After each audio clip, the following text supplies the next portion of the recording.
नमस्कार मंडळी, आज आपण अजून एक मुंबईची मुंबादेवीचे महात्म्य इथे बघणार आहोत। मुंबईची मुंबादेवी महाराष्ट्रातच नाही तर देशभरात खूप प्रसिद्ध आहे।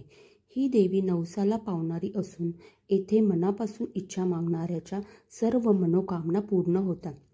मुंबईची प्रसिद्ध मुंबादेवी मंदिर सर्वप्रथम 1737 मध्ये बेंजीस नावाच्या ठिकाणी बांधले गेले, जेथे आज व्हिक्टोरिया टर्मिनस इमारत आहे।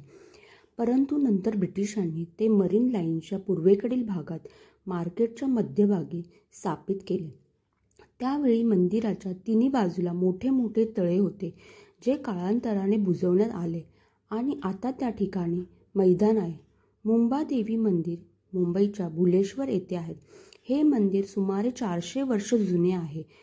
या मंदिराची स्थापना कोळी बांधवांनी केली आहे। देवी आईच्या आशीर्वादाने त्यांचा भरभराट झाला।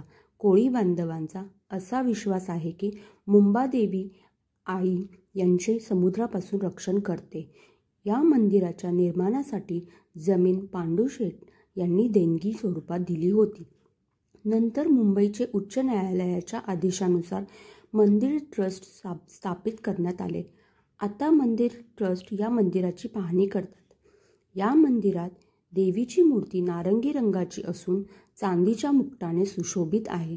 देवीच्या मूर्तीजवळ शेजारी आई अन्नपूर्णाची मूर्ती स्थापित केली आहे।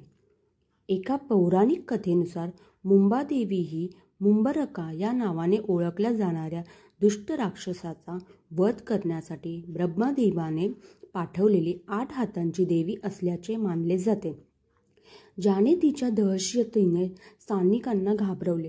भगवान ब्रह्माजीची प्रार्थना केल्यावर मुंबादेवी पृथ्वीवर अवतरते आणि दुष्ट राक्षस मुंबरकाला पराभूत करते। त्यानंतर मुंबरकाने त्याची चूक कळते आणि तो देवीच्या पाया पडून तिचे नाव घेत देवीला क्षमा करण्याची विनंती करतो। अशा प्रकारे देवी त्यांची विनंती मान्य करते। त्यानंतर तिला मुंबादेवी म्हणून ओळखले जाऊ लागते। मुंबादेवी मंदिर हे मुंबईतील सर्वात प्रसिद्ध धार्मिक स्थळांपैकी एक आहे, जिथे मोठ्या संख्येने भाविक देवीच्या दर्शनासाठी येतात आणि त्यांचे नवस पूर्ण करतात। येथून कोणतेही भाविक रिकाम्या हाताने जात नाही, असे मुंबादेवीच्या मंदिराचे वैशिष्ट्य आहे। कथा जर आवडली असेल तर कथेला लाईक आणि सबस्क्राईब नक्की करा।